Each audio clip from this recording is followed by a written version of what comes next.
किम we जम एक सच्चा टॉप स्टूडेंट था। उसकी पढ़ाई की सफलता हमेशा दूसरों द्वारा सराही जाती थी, लेकिन टॉप स्टूडेंट के खिताब के पीछे एक घुटन भरी जिंदगी थी। ट्यूशन सेंटर से लौटने के बाद उसके पिता रात भर उसकी पढ़ाई पर नजर रखते थे। अगर वो गणित में कोई गलती करता तो उसके पिता उसके सिर पर मारते थे। केवल जब वो सवाल सही हल करता था तभी सूद धीरे से उसके सिर पर हाथ फेरते और अपने बेटे को प्रोत्साहित करते थे। जीवन के दबाव के कारण वी में अवसाद के संकेत दिखने लगे। वो अपनी माँ की दवा लेने की कोशिश करना चाहता था, लेकिन जब उसकी माँ ने जम से पूछा कि क्या गलत है तो वू जम ने कुछ नहीं कहा।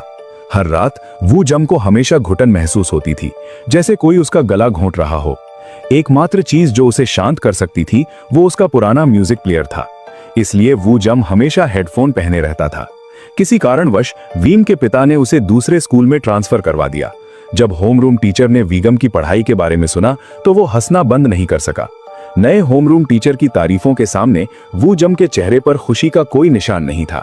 वी जम की आंखें अभी भी खाली थीं। वू जम एक निर्जीव रोबोट की तरह लग रहा था। होमरूम टीचर वी जम को कक्षा में वापस ले गया। जब वो वू जम को अपने सहपाठियों से मिलवा रहा था तभी यूनी देर से आने के कारण चुपचाप क्लासरूम में घुस गया। जब होमरूम टीचर ने यूनी को देखा तो वो केवल असहाय रूप से उसे कुछ वाक्य डांट सका।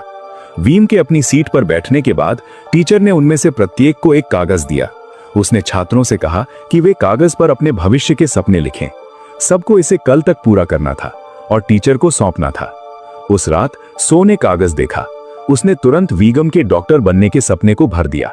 हालांकि वीगम को यह पसंद नहीं था, लेकिन उसके पास विरोध करने का कोई मौका नहीं था। अगले दिन वू जंग क्लास में आया और स्कूल हिंसा का एक दृश्य देखा।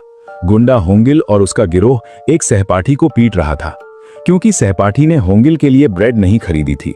हम इसकी परवाह नहीं करते थे। वो चुपचाप अपनी सीट पर गया और अपना होमवर्क करने लगा। अप्रत्याशित रूप से होंगिल ने गलती से वाई जंग का म्यूजिक प्लेयर गिरा दिया। हम जल्दी से उठाकर चेक करते हैं। होंगिल को बार बार सहपाठी के सिर पर मारते हुए देखकर हमें तुरंत अपने पिता के कार्यों की याद आई। इससे वीजो आंदोलित हो गया। उसने गुस्से से होंगिल पर चिल्लाया। वीस के कार्यों ने सभी को आश्चर्यचकित कर दिया।